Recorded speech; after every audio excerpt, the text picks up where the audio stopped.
Welcome everybody to the SNN Network Summer Virtual Event. I'm your host, Robert Kraft, and I'm really excited to introduce our next keynote speaker here today. Joining us right now is Alina Plaia. She is the Managing Director of ESG Advisory and ESGiQ Solution at MZ Group. With that, Alina, thank you so much for joining us today. How are you doing? I'm doing well. How are you, Robert? Can't complain. Very excited to hear all things, everything about ESG and how that we did a panel last year on ESG, and I think it's safe to say there's a lot more to update and things have changed over the years, or just the year. So before we get into all the nitty gritty, I'd love to start off with your background. Tell us all about how you came to where you're at right now. Oh, absolutely. Well, as Robert said, my name is Alina Plaia, and I'm a managing director at MZ Group. MZ is the largest independent IR services company globally. Our parent company is located in São Paulo, Brazil, where it provides services to over 80% of the companies that listed on Bovespa. And here at MZ North America, we serve small and mid-sized companies from 6 locations across the US and 1 location in Puerto Rico. We've been around for over 2 decades and have an amazing seasoned IR team and ESG advisory team. So I'm headed the latter, the ESG advisory team, and also ESGiQ reporting platform.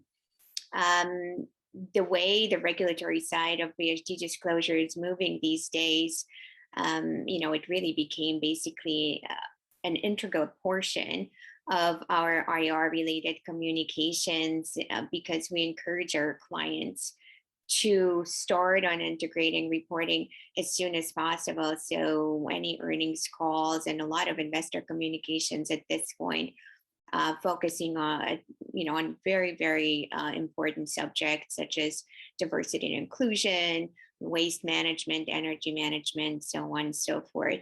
I've been personally helping clients on CSR and ESG reporting front for nearly 20 years. I used to be an investment banker focused on Europe, and European companies actually started reporting on CSR and ESG before it kind of became in vogue here in the US. So I can definitely vouch for the value-added aspect of transparency that ESG factors render for mitigating and managing risks, and also helping investors sleep better when they write checks to companies that are ESG and CSR mindful. Very good. So as I alluded to right before that first question, we did a panel last year on ESG, kind of almost in a way, even though this concept and ESG has been around for a long time and has been something that's very important to a lot of investors out there, especially now. It's changed. A lot has changed in the past year. Investors' attitudes towards ESG has changed. Institutions' attitudes toward ESG has changed. Thankfully, public companies' attitudes towards ESG has changed. So what would you say ESG looks like right now in 2021? Well, there are definitely a lot of movement just in the past 12 months, Robert. And, it comes really from, it's more probably of a pull from the government, the SEC, the investors, by the NGOs that issue standards and non-governmental organizations, maybe not so much by the companies themselves. I think some companies see the benefit of ESG reporting, but a lot of companies are still kind of being Pearl Harbored by the fact that it's becoming mandatory very soon, or at least some portions of the reporting will be mandatory very soon, like diversity and inclusion, GHG emissions. So because of the investor push and because of the governmental push, SEC has been going through a lot of motions just for the last 12 months. And they have the Investor Advisory Committee. They approved recommendations that urge SEC to start basically its thinking process of updating reporting requirements for issuers on ESG factors. And now that SEC Asset Management Advisory Committee has a subcommittee that exclusively focuses on ESG, And so in December of 2020, the ESG subcommittee issued a preliminary recommendation that the SEC should require each public company, small, big, doesn't matter, to adopt a standard by which they will disclose ESG risks. But there are a ton of standards out there. And in March of this year, the acting chair of the SEC started process of soliciting public input for now just on the subject of the climate change disclosures. And the information that Allison Harrison Lee will collect will be used to determine whether current disclosure rules are actually adequate, which standards companies like the best, and why they're asking to cross-compare to CFD with SASB, GRI, UN, Sustainable Development Goals. And also the Commission wants to understand issuers' views on whether they want such disclosures to be mandatory through regulations, SK, SX, or to be reported via Form 20F for foreign private issuers. So because there's so many standards to choose from, some NGOs started working together and collaborate, hoping that their team will become kind of the standard in the eyes of the reporters. So for example, SASB and International Integrated Reporting Commission joined forces just in June of this year to come up with a single stance on ESG reporting. They formed a value reporting foundation. SASB also started working very closely with TCFD standards that would help when answering accounting metrics on the SASB front, how to also respect TCFD rules and disclosures and questions within the SASB answers to kind of reduce the burden on the reporters. And then on the very top, actually, from the governmental level, President Biden himself in April of 2021 committed our country to 50 to 52% emission reduction, a CO2 emission reduction from 2005 levels by 2030, which gives us not even 9 full years. So that means that the burden of compliance and accountability will fall on every enterprise in the country. So I also think that in addition to the investor push, SEC started gathering the opinion specifically on the climate change topic, also because of Biden administration push. So, if that's not enough, the investors in general are super vocal, the buy side as to why they want companies big and small, and sometimes actually especially small, to start thinking in terms of ESG. Larry Fink, I'm sure everybody knows, CEO of BlackRock, recently stated that we are going to change the course of investment through better disclosure and better data. We want more companies to report through SASB and TCFD, and those are the guys that are writing the checks to support the price of your equities or bonds. And not only specifically mandated ESG funds, but investors with other mandates include sustainability metrics into their due diligence process. So just like, 2 data points on that. Latest, I think it was Q1 institutional investor survey said that 39% of institutional investors now use ESG activity to select companies of their interest versus approximately half of that on prior years. It's a huge leap, again, for 2021.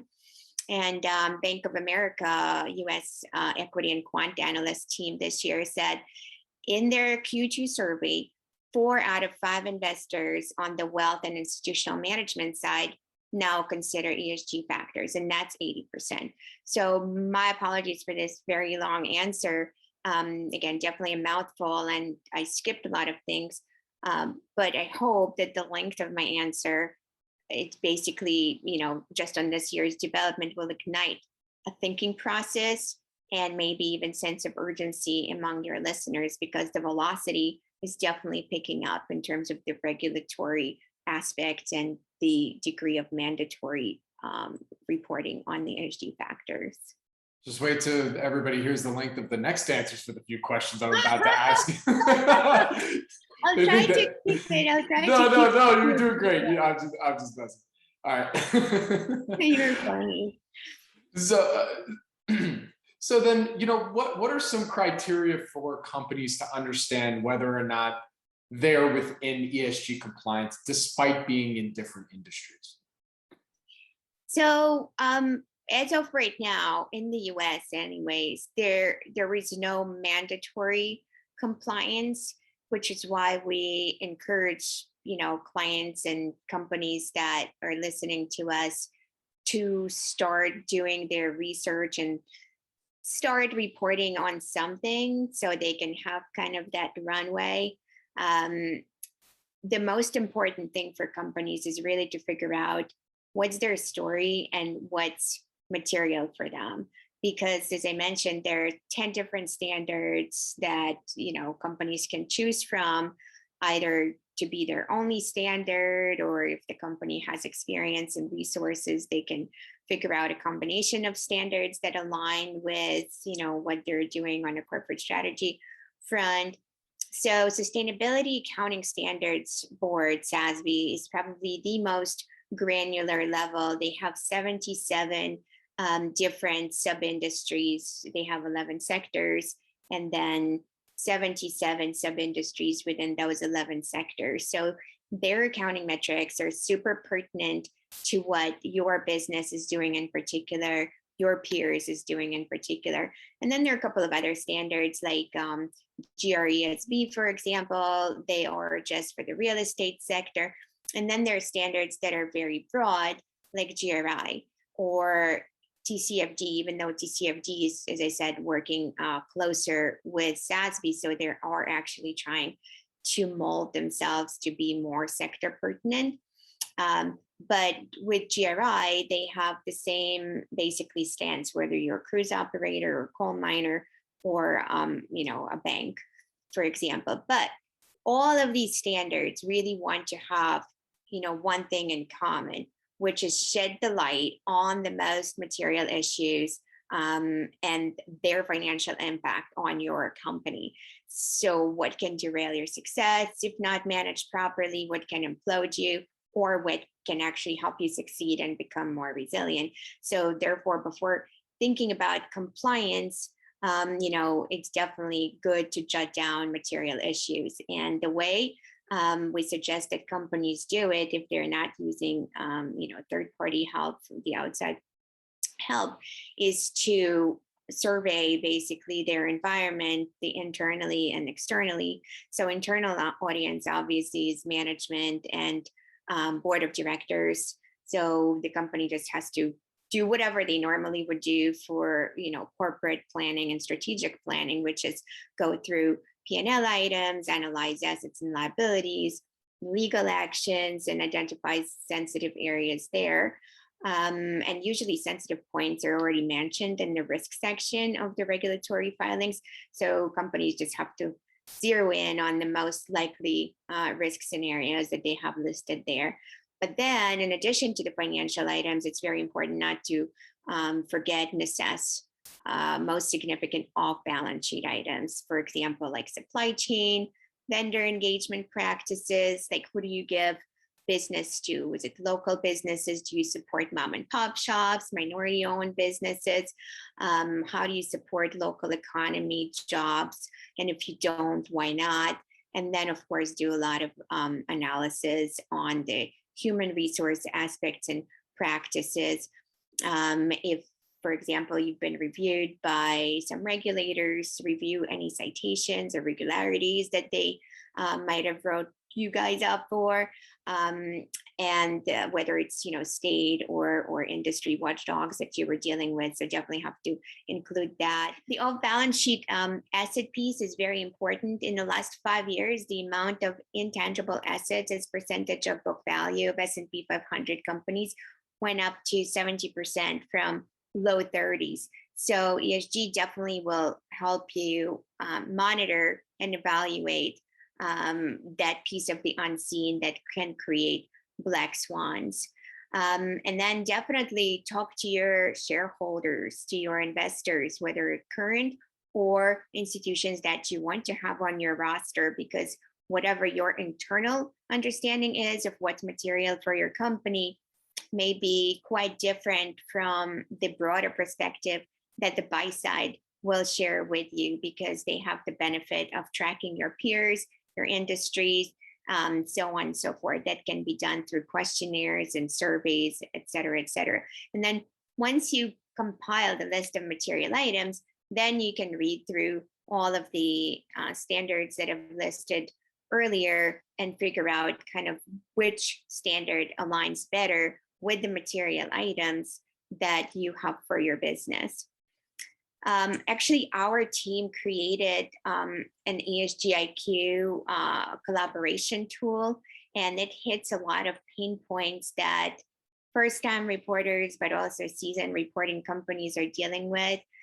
Basically keeping thousands sometimes of data points in one place. So it kind of creates a single source of truth. It's a data management platform. It's a data analysis platform, and it also creates collaboration opportunities. So you can easily work with the entire team who provides and tracks data for your company for successful reporting. So if you guys need any help, we'll be always happy to give you a demo. Very good. So my next question for you is, and you've pretty much alluded to this already, but kind of wrap up right here. What are the benefits of ESG reporting, and should microcap and nanocap companies think about ESG now while they're in the most crucial stages of growth and there's so much to tackle on the operating front? So getting into the ESG reporting, which is not mandatory, may seem like a bit of an overkill early on. Yeah, well, again, and I'm not trying to talk up my own game, but I'm honestly a believer that even for smaller companies, it's more important to be ESG aware, maybe not completely compliant, but starting to look at ESG factors earlier on. In general, companies that are ESG and CSR minded considered to be good companies, in the eyes of the investors, and good companies. And it's been proven time and time again through a lot of data, surveys for the last few years. Basically, they say that they generate superior alpha, and the results vary, from year to year. But companies that respect their ESG factors are more vigilant, and the management is more hands-on, and they have a lot more tools kind of in their cockpit in order to monitor the temperature of the business, to create mitigation strategies, and successfully avert, even bankruptcies. Bank of America actually had an amazing exercise, their quant team, because probably they do a lot of green bond issuance. They ran a survey on many factors as to how ESG factors affect companies in terms of financing, bankruptcy levels, et cetera. And they announced just a couple of months ago that 90% of bankruptcies could have been averted between years 2005 and 2015 within S&P 500 companies if those companies started monitoring internally ESG factors as they are required or desired to be monitored today, which is amazing. Another positive is share price resilience. During last year's sell-off, during very memorable first quarter of 2020, Morningstar's ESG screened indexes found that 89% of the indexes actually outperform the broader market. So they held their value much better. Also, companies that have favorable ratings have about 5% volatility, those who are rated the best, to 20% price volatility during the year for those who are rated the worst. It's within, again, S&P 500 index, or who do not respect ESG factors at all.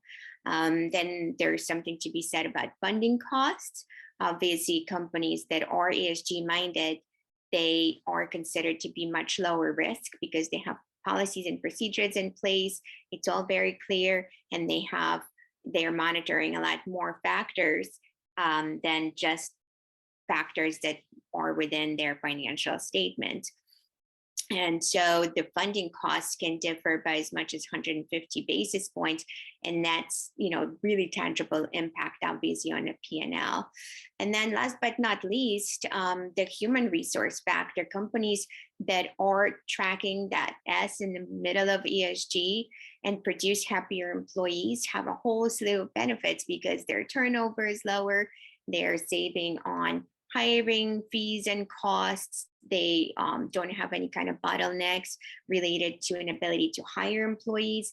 And then who else is better brand ambassador than your own employee who is happy? So companies that are positively rated by their employees on Glassdoor and on average have 140% higher net income than companies that are poorly rated by the employees. So hopefully just, these few examples are enough, to just, again, have your listeners to start considering and reporting on ESG factors. Absolutely. Another theme that's really come up, I'd say even before pandemic and people started to really focus in on ESG is this idea of greenwashing. So would you say that have investors are they currently being greenwashed? And for those who don't know, what does this term mean, greenwashing? Well, greenwashing is basically over marketing. Greenwashing is a way of manipulating a disclosure about a company that has to do with the degree of its goodness for the people and or environment, either through its ideology, its policies, products, etc. The root of greenwashing is actually in misleading marketing messages. Any document that company puts out is pretty much a marketing document, right? Prospectus, annual reports, etc. So ESG report, just like any other report, should be adhering to the same legal scrutiny and a legal standard like anything else that's being filed within public domain, and eventually, of course, it's going to the SEC.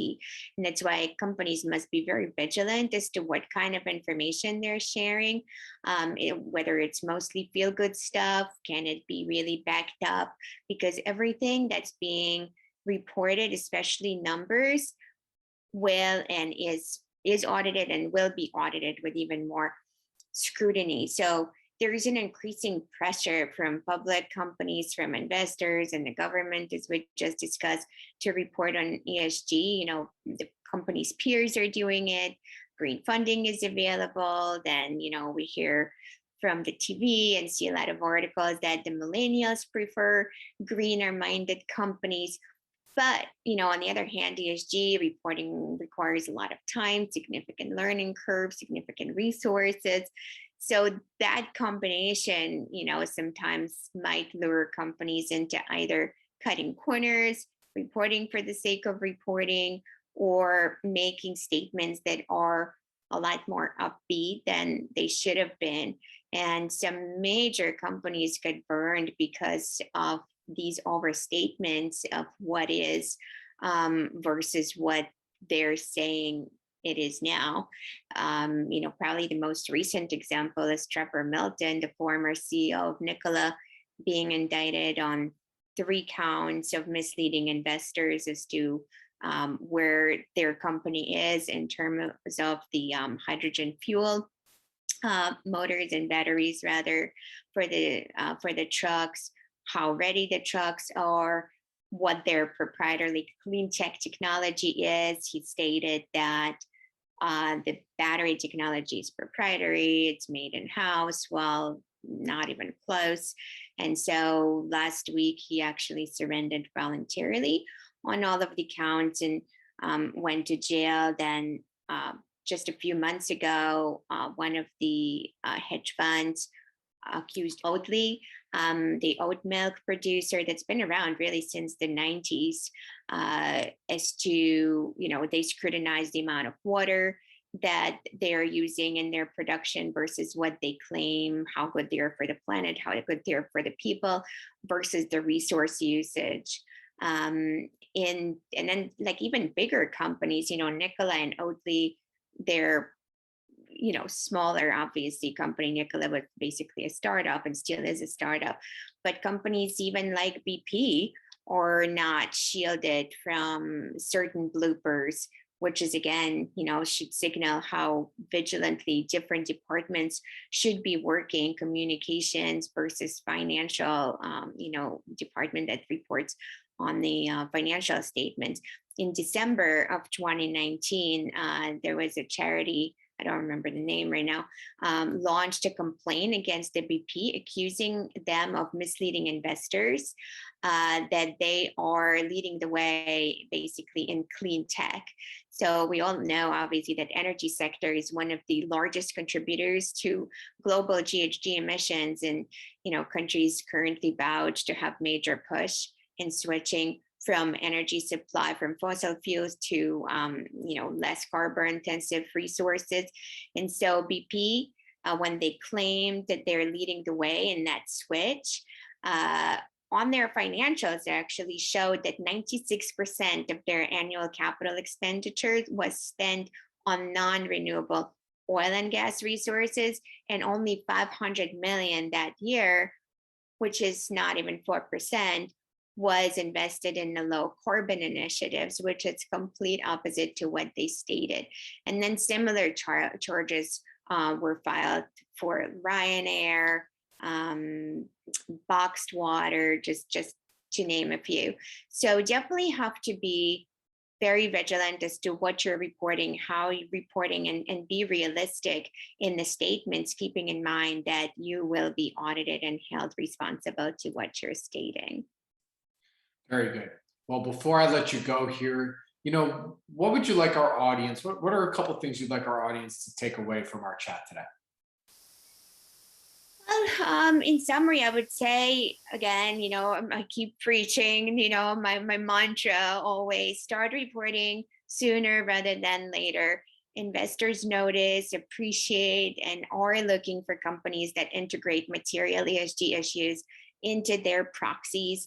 That's the most important trend that would only intensify. We just went over all of the things that changed just in a few months. Number two, I would say, is reporting obviously requires lots of information gathering and reading through key standards, a couple of surveys by CDP, ISS, read up on methodologies of various rating agencies, how they approach ratings, how they rate your peers. And this initial stage is definitely time consuming, but it would allow you to add extremely important concepts, into your knowledge bank. So your learning curve will be that much shorter when you have to actually start doing the work. It's going to go much faster. An additional 2 points, I would say, definitely do not report for the sake of reporting. Have your ESG journey mindset. Focus on just 1 to 2 issues at a time. Less is more. And then you can always add other reporting matters over time. So many companies write these 200+ page reports, reference 3-4 standards all over the report.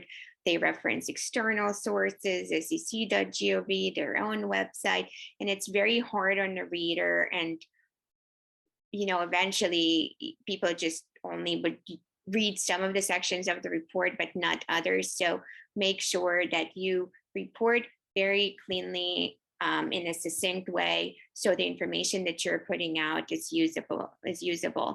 And then the last point, I would say, don't report just for the sake of attracting new investors or customers, because this is a recipe for a greenwashing disaster.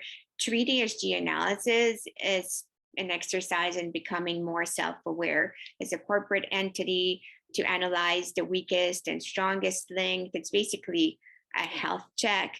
It is what it is, and you know what it is. And then you can go from there and figure out the strategy of how to mitigate, how to manage, and where you should be 5 years from now.